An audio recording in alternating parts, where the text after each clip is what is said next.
Seçsəmiz. Tak, deməli, əvvəldən əməliyyatları eləyəcəyik. Siz üçün kontragent falan yaratmaq, nomenklatura yaratmaq işlərini bilirsiniz. Oralara demirik, yalnız əməliyyatlar eləyirik. Deməli, şirkətimiz var, Cabbar MMC varımızdır. Baxırıq, siyasəti müəyyən olunub. Proqram sazlamaları, qeydiyyat siyasəti burada müəyyən olunub, hamısı qaydasındadır. Bir dənə də baxırıq, biz əmək haqqıların içində çot haqqında 721.02.01-ə də qoymuşuq. Okey. Deməli, ilk əməliyyatımızı əməliyyatı ilə daxil edilmiş əməliyyat eləyəcəyik. Bu, əlavə etmək düyməsini basmaqla tarixini də qoyuruq yanvar 2020 və bax, sətir əlavə elədim.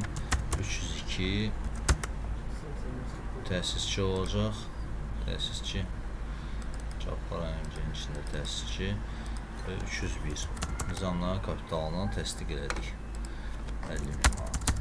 Və okey vurandan sonra hər dəfə birisi bizdə mütləq funksional panelə girir. Əməliyyat jurnalında görməlisiniz bax bu əməliyyatımızı.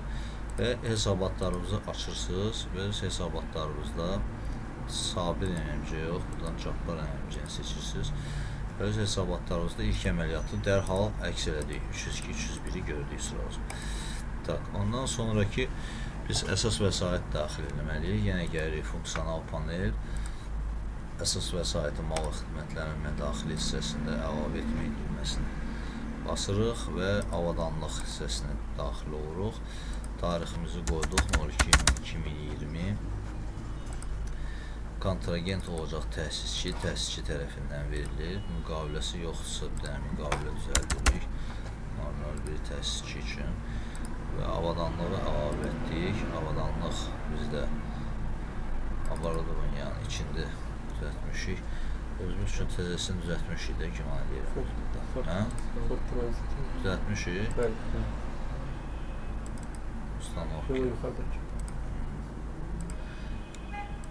Çünki əgər başqasınındısa, bu bizdə sonra problem ola bilər. Onun üçün var. Bir dənə 15.000 ədəvi olmayacaq. Bez NDS çıxmalı idi bu. Hazır çıxmalı idi. Bu nəsə şübhəli gəldi.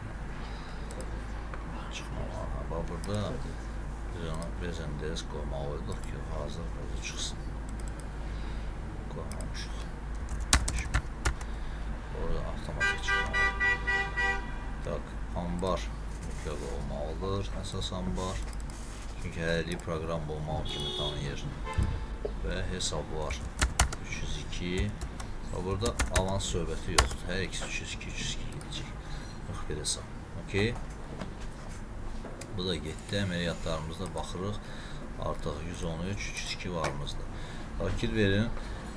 7-7-də biz alış eləyəndə o 0.8 və 60.40-a düşmüşdü. Yəni 113, 531-ə düşmüşdü. Sonra biz 531-i 302 ilə uzaqçot eləyirdik ki, proqram onu 302-dən silmiş olsun.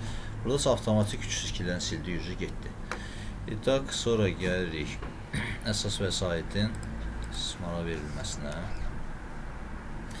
Deməli, əsas vəsaitin uçota alınması, yəni istismara verilməsi deməkdir. Avadanlıq. Tarixin qoyuruq 03 yanvar 2020.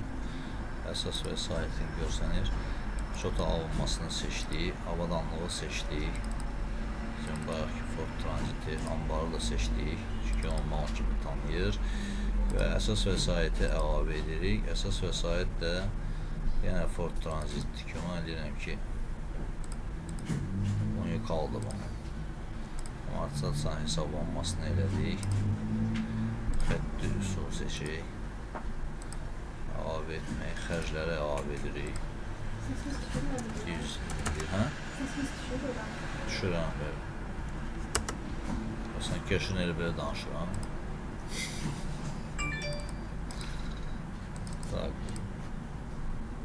Bax, əsas vəsaitlərin amortizasiyası olaraq saldıq və okey vurduq. Abonentdan qarşılaşıq. Hə, ad qoymamışıq. Amortizasiya xərci. Adla qoyduq. Amortizasiya xərci getdi. Deməli, sonra biz burada yarılıq müddətini 60 ayı göstəririk və illik amortisasiya qrafiki lazımdır, avtomatik eləyəcək onun üstü. Tak. Sonra OK vurduq. Bizim əsas vəsaitimizi indi qəbul etməlidir. Qəbul etdi. Yəni də jurnala baxırıq. 113-dən 111-ə atdı əsas vəsait kimi. Və indi biz buna öz dövriyyə cədvəlimizdə baxırıq. Nə görürük burada? Görürük ki, 111-imiz var qalıq olaraq və təsisçinin 35.000 borcu var. Tak, sonra gəldik banka. Hesablaşma hesabına daxil olmaq mesajı əlavə etmək. Baxın, burada alıcıdan ödəniş, satışdan qaytarılan kredi kontragentlərin digər hesablaşma, xarici valyuta falan siz burada digər edəcəksiniz, çünki bu kapital qoluşudur. Və 03 yanvar 2020 qoyacaq. Ödəyən olacaq bizdə təsisçi. Yəni olacaq təsisçi. Məbləğ olaraq 25.000 manat məbləğ gəlir. Hansı hesabla müqabilləşəcək? 302 ilə. Kontragent də bayaq olaraq seçdiyim.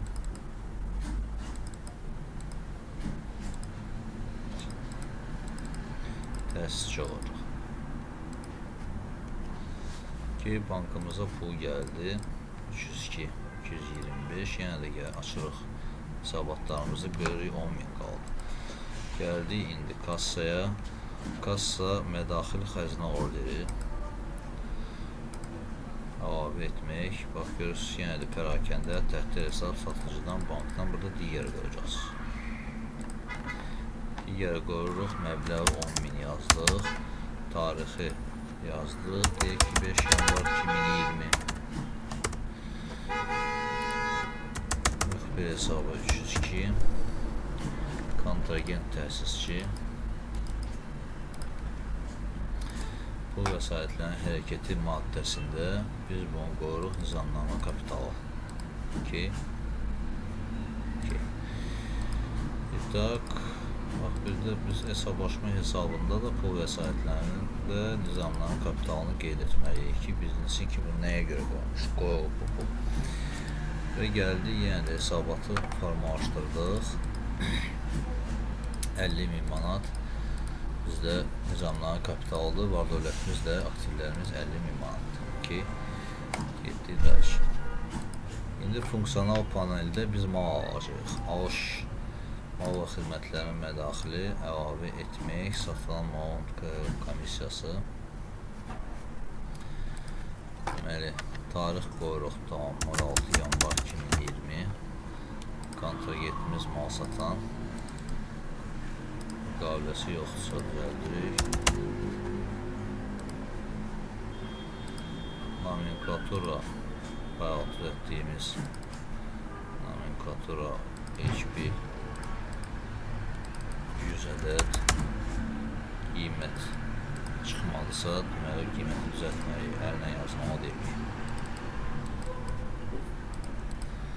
Deməli, qiymət olan hissəsində qiymət tipini seçirik, topdan alış qiymətini və ƏDV-nin falan qiyməti hər şey özü hesabladı. Hesabatlar 531 ilə müqabilləşəcək, burada da 243 olacaq.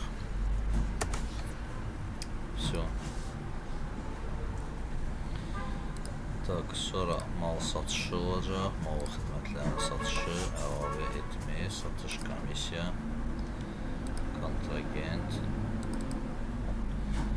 burada müştəri əmci, ambar, əsas ambar, malı seçdik. Bax ki, malı miqdarı 100 ədəd, 40 ədəd qoyduq.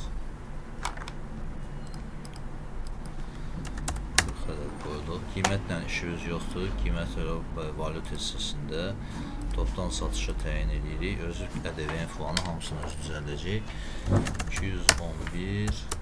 Yəni, bu iş daha komfortdur da. Yəni, burada işləmək, hər şey avtomatik gedir. Sonraki, daha sürətli işləməyə olur burada. Tak, indi isə bizə ödənişlər gəlir. Bax, Excel'dən fərqli olaraq 1S-də 7-7-də də rastımıza çıxmışdı. Birinci mal satana ödəniş eləyəndə depozitdə minus yaranır deyə düşür. Ona görə birinci bizə müştəri ödəniş eləsin, sonra biz mal satana ödəniş eləyik. Ki, biz onu bu formada eləyəcəyik. Burada artıq biz funksiyonal paneldə gəlib banka girib hesablaşma hesabına daxil olma bu formada da eləyə bilərik. Amma biz onu belə eləməyəcəyik. Biz gələcəyik əməliyyat jurnalına. Mal və xidmətlərin mədaxili və mal və xidmətlərin satışı var. Satışın üstünə gəlirik, ana основании və bizə hesablaşma hesabına daxil olmalar. Yəni ki, məhz bu ödənişə görə bir deyə burada cari tarix gedib, bunu dəyişək. Bunun tarixini dəyişir. Burada 7-7-dən fərqli olaraq tarix dəyişmək də çox asandır. Yəni, burada сделать непроведенный falan eləməyə ehtiyac yoxdur. Tak 10 yanvar biz üstünə gəlirik. Bu deməkdir ki, bu qaymənin ödənişini eləyirlər. Bu ana основание və məhz o qaymənin ödənişini eləyirik. Tarix də yazırıq. Deyək ki, 25 yanvar 2020. Hər şeyi özü yazdı. Məbləği falan hamısını özü yazdı. Amma sənə lazım olan məbləği özün yazırsan. 35.400 özün yazırsan. ƏDV-ni özü parçaladı və qaymənin özünü də yazdı burada ki, hansı qaymə əsasında satılmış malın ödənişi gəlir. Yəni, hər şey burada avtomatik özü yazıldı. Bax, avans hissəsində özü yazdı, hesablaşma hesabında hər şey. Sən bir də OK basmaqla. ƏDV-nin bir yerdə olan qiyməti. Bəli. Tak, bax, görürsünüz, burada ƏDV-sini 224-də ödədilər müştərilər. 30.000-i isə 223 ödədilər. Sən isə yazanda burada ƏDV ilə bir yerdə məbləğ yazmışdı. Proqram özü onu parçalayır və ƏDV-sini 224-də ödəyir, ana məbləği isə 223-ə. Sonra isə mal və xidmətlərin mədaxili olmasının üstünə qoyuruq. Na основании hesablaşma hesabından xarici olma, bir dənə tarix qoyub, OK basmalı, bir məbləği yazmalısın burada işimiz. Əssalam. Bu da olsun 28 yanvar 2020. Bax, burada bir dənə fərq onda olacaq ki, yazırsan, misal üçün 23.600, ƏDV-ni özü ayırdı. Siz burada bu ƏDV-nin depozit hesabından sil hissəsinə quş qoymasaz, 23.600-ın hamısını 223-dən siləcək. Bura quş qoyduğunuz üçün 3.600-ı 224-dən siləcək, 20.000-i isə 223-dən siləcək. Mən quş qoydum deyənə, görürsünüz, 224-dən 3.600 çıxdı, 223-dən 20.000 çıxdı. Hamısı akuratla.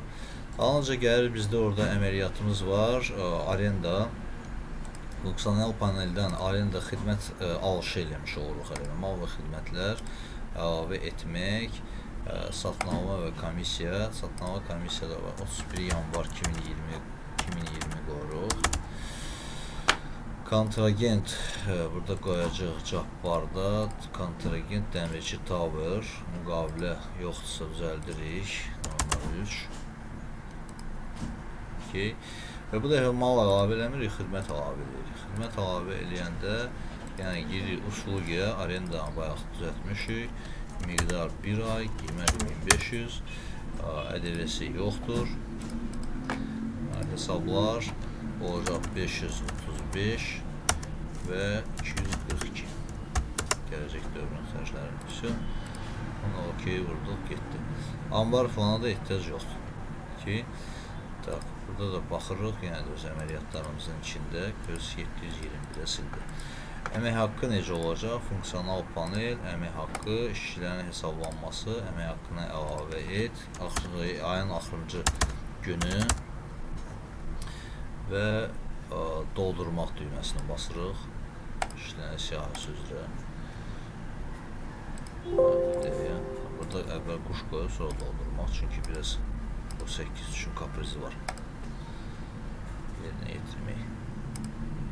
Tak, çıxdı əmək haqqı.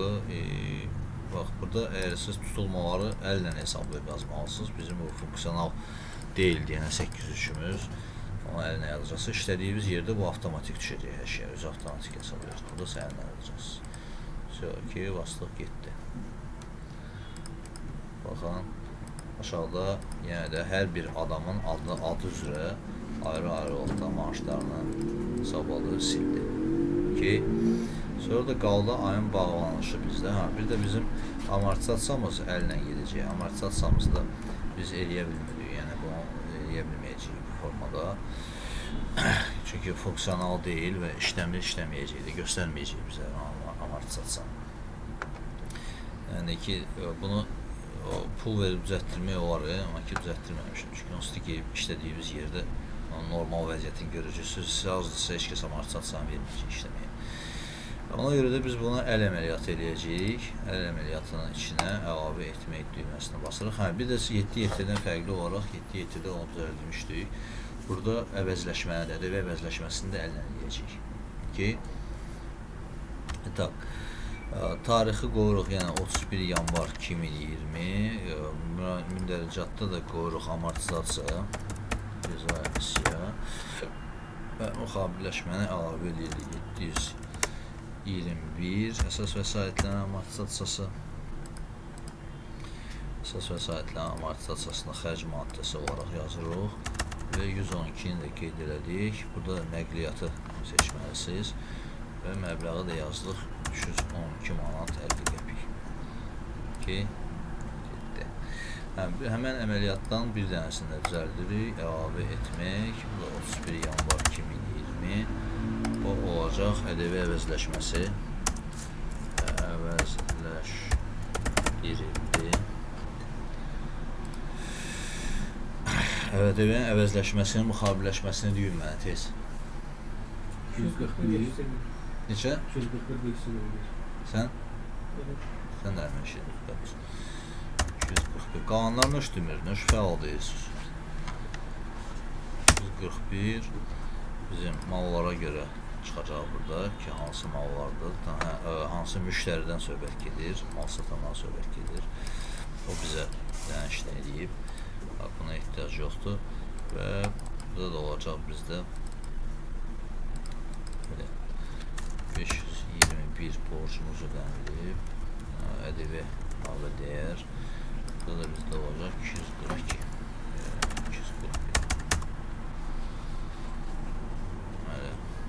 ƏDV. Xidmətlər özrə seçdim mən. Xidmətlər özrə. İstəsəlat fiyatları. Qeyri-maddi aktivlər. Əsas vəsaitlərin ƏDV-si deyil. Dəyərin azaldılması.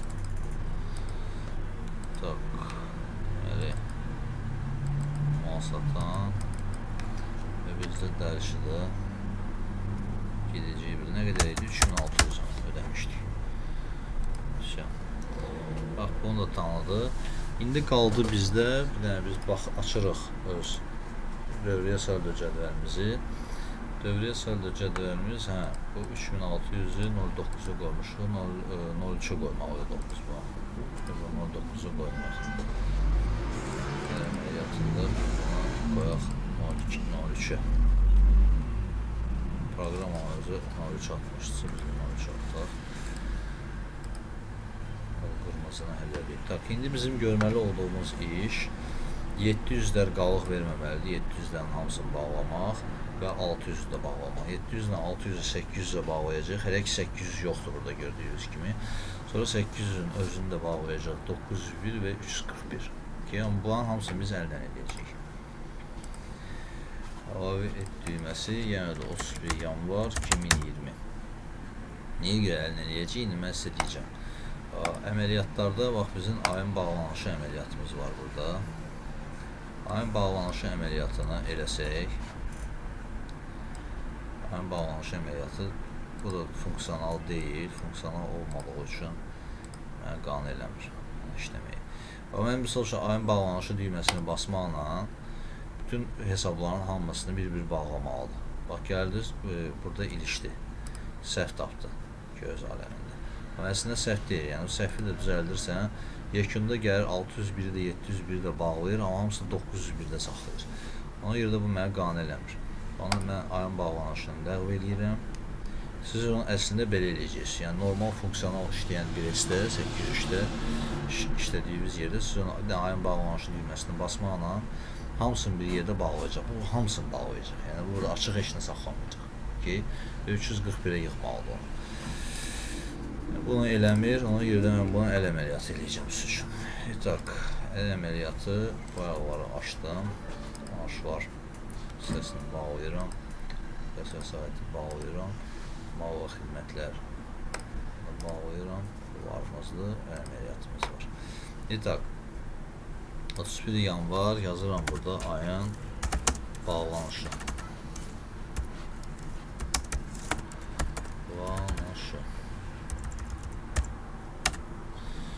İtak birinci neyin yürüdük? Biz 601'i bağlayırdıq.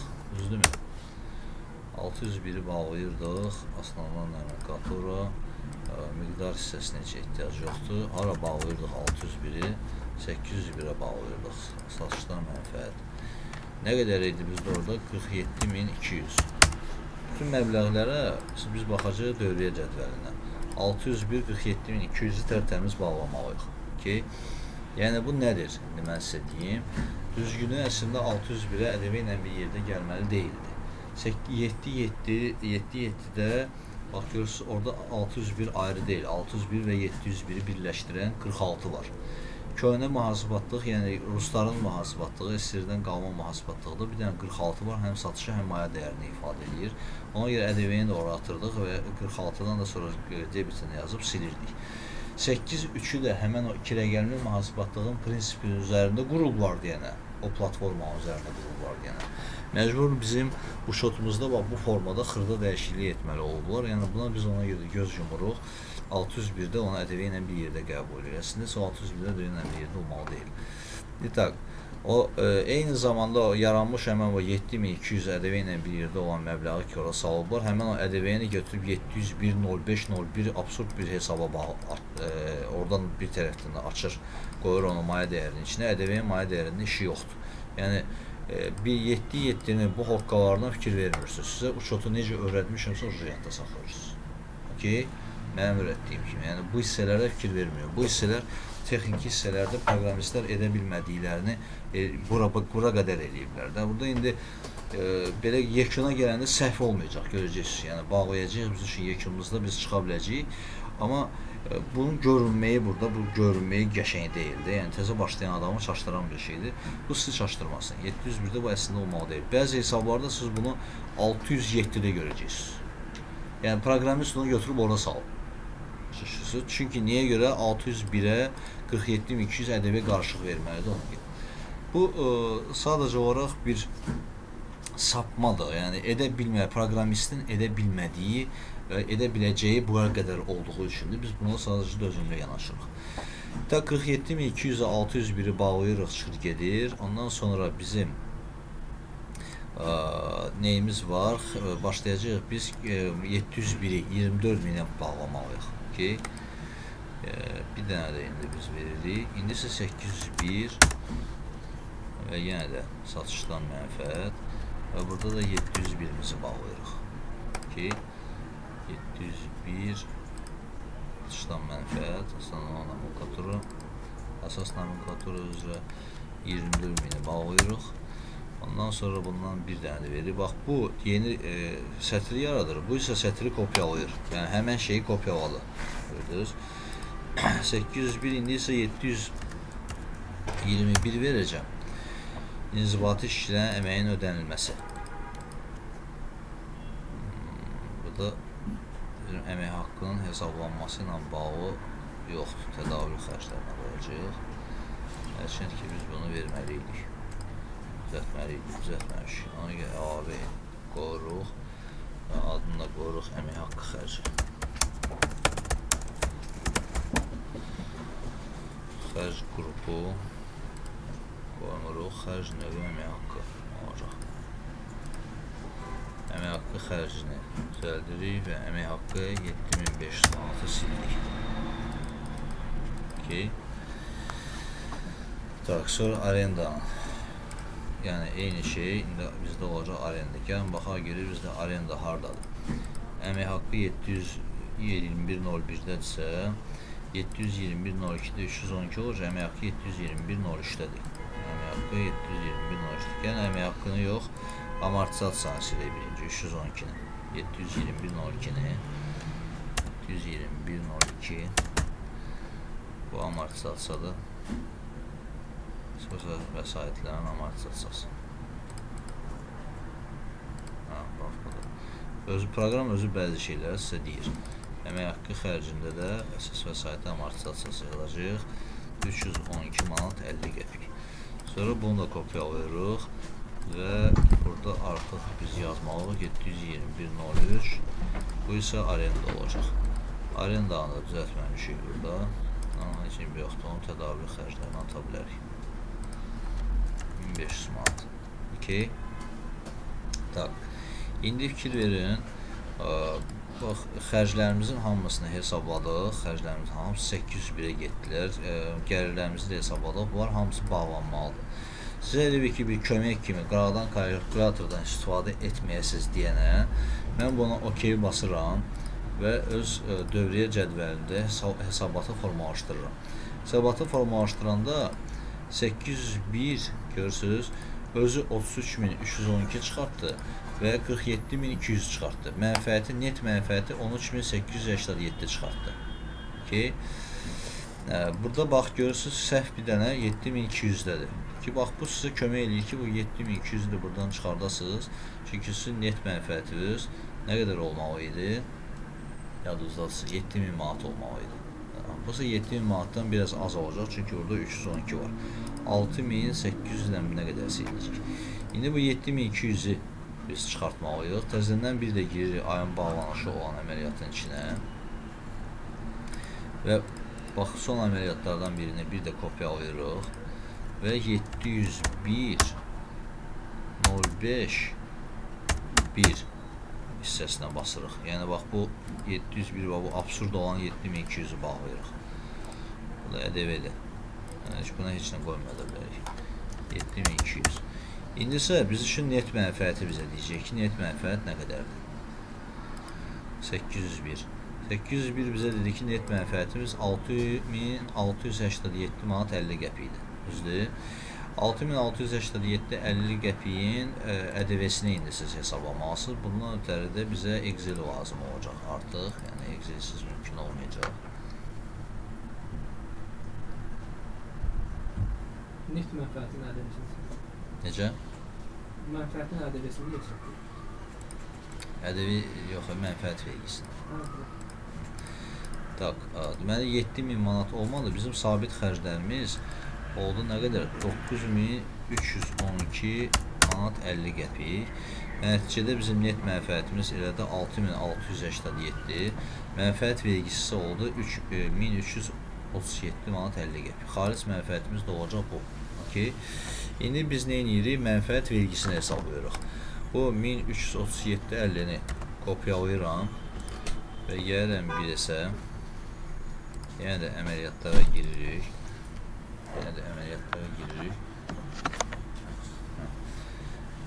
Və biz bax burada indi 801-dən nə etməliyik? Çıxardıb 901 atmalıyıq. Düzdürmü? 901-ə hansı məbləği atacağıq? Bax, kopyaladığımız məbləği. Okay. Sonra da bir dənə də kopyalayıb düzəldirik. Bu dəfəsi 901-i biz bağlayırıq hara? 521-lə. 521-də də mənfəət vergisini seçirik. Mənfəət vergisi həmən məbləğ oldu. Okay. 901-imizi də bağladıq və 801-dən indi biz 5350 düzəltməliyik və xalis mənfəətimizi əmələ gətirməliyik. Onu da kopyalayırıq və burada 341 seçirik və bu hissəyə də Excel'dən kopyalayıb atdıq məbləği. Okay, oldu və indi biz saldomuzda hesabatı formalaşdırırıq. Hesabatı formalaşdırdıq. Görürsünüz, bizim 901-imiz də bağlandı, 700-lər də bağlandı, 600 də bağlandı, 521-imizdə mənfəət vergimiz ayrıca, ƏDV ayrıca, 341-imizdə də 5350 manat əmək haqqı xalis mənfəəti görürük. Sonra indi bir dənə də məqama diqqətinizi çəkim. Onun videosu var amma, o da əmək haqqının ödənişidir. Onun videosunu ayrıca ataram. Bununla da videomuzu dayandırırıq.